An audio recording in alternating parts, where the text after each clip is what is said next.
terkonfirmasi sebanyak 1.624 orang.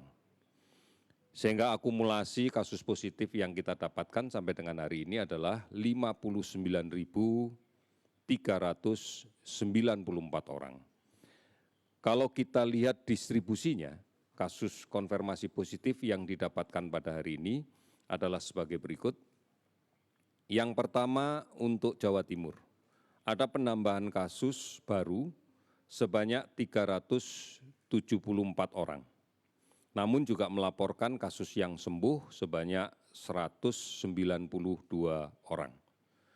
Kemudian DKI Jakarta hari ini melaporkan kasus terkonfirmasi baru adalah 190 orang dan kemudian kasus sembuh dilaporkan sebanyak 191 orang. Sulawesi Selatan 165 orang dan terkonfirmasi sembuh sebanyak 50 orang. Kemudian Jawa Tengah 153 orang dan kasus terkonfirmasi sembuh adalah 98 orang. Kemudian Kalimantan Selatan kasus baru 114 orang dan sembuh 51 orang.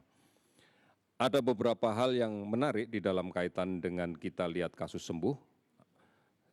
Banten hari ini melaporkan hanya ada 8 konfirmasi kasus positif, namun yang sembuh sebanyak 222 orang.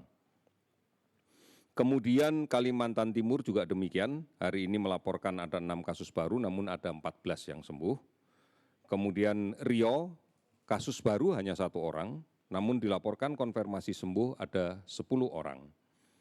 Kalimantan Utara hari ini tidak ada kasus baru, namun dilaporkan ada 6 kasus yang sembuh.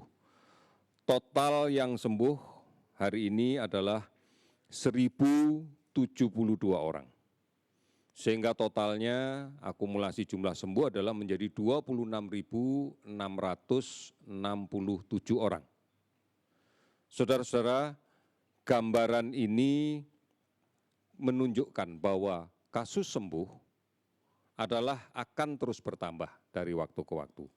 Ada 18 provinsi yang hari ini melaporkan penambahan kasus baru di bawah 10 orang, bahkan ada 6 provinsi tanpa ada penambahan kasus baru.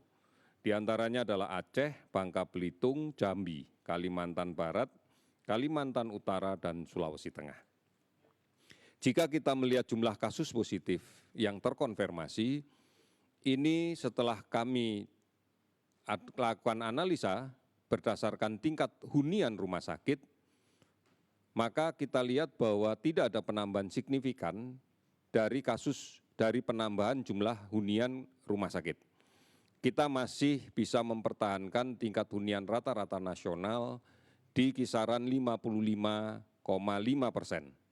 Artinya baru separuh kapasitas yang digunakan.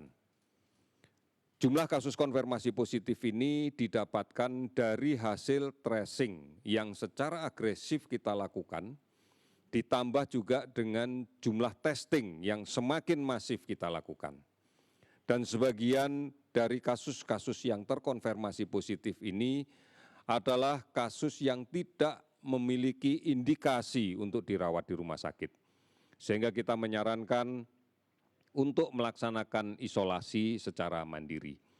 Ini yang menjadi penting untuk kita perhatikan bahwa penambahan kasus yang demikian banyak tidak selalu dimaknai dengan penambahan jumlah pasien yang harus dirawat di rumah sakit.